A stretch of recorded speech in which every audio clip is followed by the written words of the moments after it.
В Джаразском районе открыли новое здание пожарно-спасательной части. Там присутствовали руководитель субъекта, помощник полпреда президента ВСК ФО и глава регионального МЧС. Здание построили в селе Альгетти. Спасатели будут обеспечивать пожарную безопасность во всем горном районе. Репортаж Сельмихана Калоева. Это долгожданное и радостное событие как для огнеборцев, так и жителей всего Джаразского района. Новое здание пожарно-спасательной части номер 5 расположилось в высокогорном селе Альгетти. И не случайно, ведь именно в этой местности спасателям удобнее всего держать на контроле чрезвычайные ситуации всего района. Более того, недалеко от части находятся резервуары на 150 кубов воды, что очень удобно для пожарных. Поздравили спасателей с открытием нового объекта и пожелали успеха в работе глава Ингушетии Юнусбек Евкуров и помощник полномочного представителя президента России СКФО Николай Лютюк. Такое хорошее помещение. Насколько я помню, мы здесь планировали не только как самодепон, но и делать вот такой хорошей зоной последующей. Я думаю, что руководитель, который будет управлять этим процессом, в ближайшее время мне и министру по Ингушетии покажет хорошие результаты. Я хочу поздравить всех с этим событием, пожелать успехов в работе, меньше, конечно, профессиональных выездов, с учетом того, что нарушений будет меньше. Ну, а если такие будут, чтобы профессионально отрабатывали. Ну и, конечно, еще раз хочу подчеркнуть, что это рабочие места для местных жителей. Я надеюсь, что здесь работают только местные жители, кроме не специалистов, которых сегодня может не быть. Но при этом и специалистов надо готовить, обучать, готовить и работать над этим.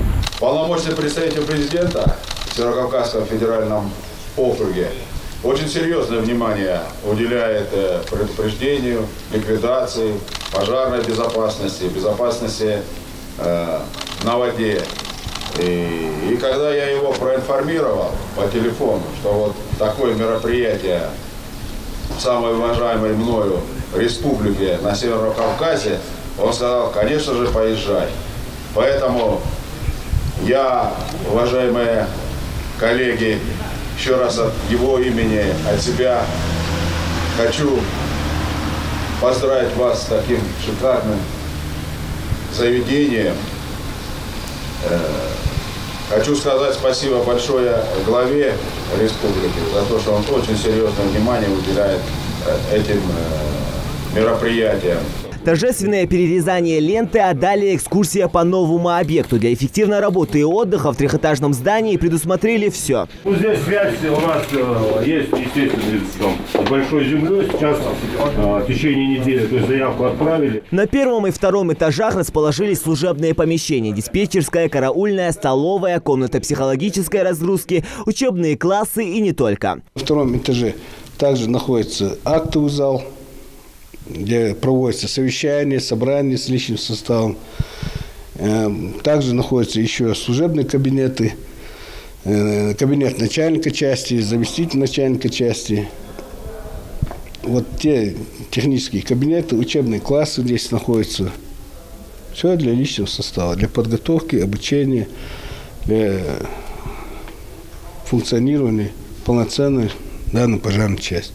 В подвальном помещении, как и на всех этажах, присутствуют душевые, раздевалки и складские помещения. Третий этаж отвели под гостевые помещения, а в скором времени здесь появится и собственный музей. А на случай, если спасатели из других пожарных частей будут задействованы при возникновении ЧП, здесь также для них отведены отдельные комнаты отдыха. В общем, предусмотрели все. В новой пожарной части несколько единиц техники. К примеру, эта машина с повышенной проходимостью, оборудованная цистерной вместимостью до 3 тонн воды. А вот, кстати, эту завезли совсем недавно, вместимостью на 2 тонна больше. Но это еще не все. В части также есть 2 квадроцикла для доставки личного состава в труднодоступных горных местах и 1 снегоход. Это помещение, кстати, отведено под мойку, поскольку в пожарное депо грязные машины не загоняются.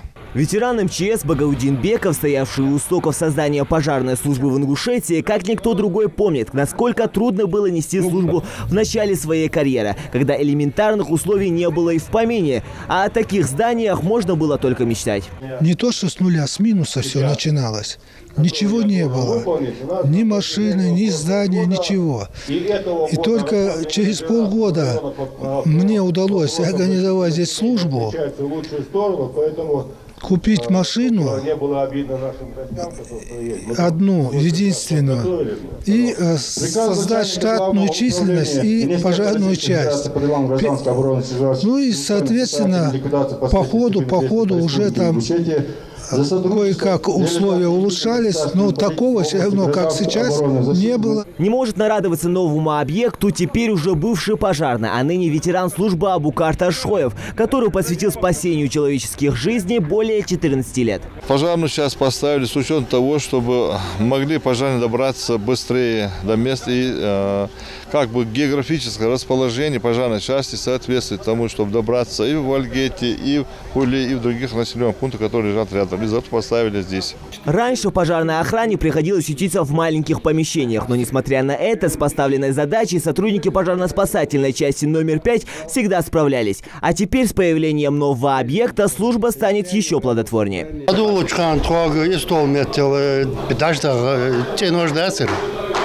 Наемные помещения, чуть-чуть, а душа вот мотогёч, хит, генер, акадия, машин, хит, чуть-чуть, ясер, хаз условия же, катепи, шимашин, етрак, хит, шварты, бог бежал же, бедаяндали, бог беб, но посади аж денаха. Азом заниматься метик. Учебный класс, учебная башня, где-то трехэтажное сооружение. Цеги заниматься. И условия, это тренажерный зал, кабинет психологической разгрузки. Короче, всем требованиям соответствует делать должен. Удобство нового здания оценили и почетные гости мероприятия. Обеспеченность, необходимость. Это может только наращивать техникой или людьми здесь, но так мы перекрыли вот такими объектами уже Жирайский район. В последующем мы планируем там на равнинной части работу дальше продолжать по плану. Качественно, я скажу, оцениваю это вот открытие пожарного депо. И я хочу сказать, вот, спасибо большое Юнусбеку Мамедгариевичу, спасибо Руслану Калвоеву, что они серьезно уделяют внимание этому направлению деятельности, потому что вы же прекрасно понимаете, что это человеческие жизни, это ущербы, ну и, естественно, очень серьезное направление деятельности. Поэтому им большое спасибо. Что касается пожарного депо, то, естественно, такие условия созданы не только для службы, но и для отдыха. То есть впечатление такое, и это правильно, это издано. Мы строим здесь на Кавказе. Вот. То есть люди идут как на праздник. В принципе, у нас получается, что 100% объектов, они уже новые, с теми условиями, которые должны соответствовать требованиям по обеспечению безопасности населения. А здесь почему мы сделали приоритет именно по горной части? Ну, понятно, что первое и основное – это то, что туристический комплекс у нас развивается и очень бурно. У нас посещает по 50 тысяч туристов в год. Поэтому, естественно, обеспечение безопасности этих людей, не только населения местного, но и этих людей, это наш приоритет. Уже сейчас в штате пожарной части насчитывается около 20 человек. В будущем эту цифру планируют довести до 70 огнеборцев, которые выполняют широкий спектр задач в любое время, когда людям понадобится их помощь. Зелимхан Калоев, Хамзат Халухоев, Новости 24.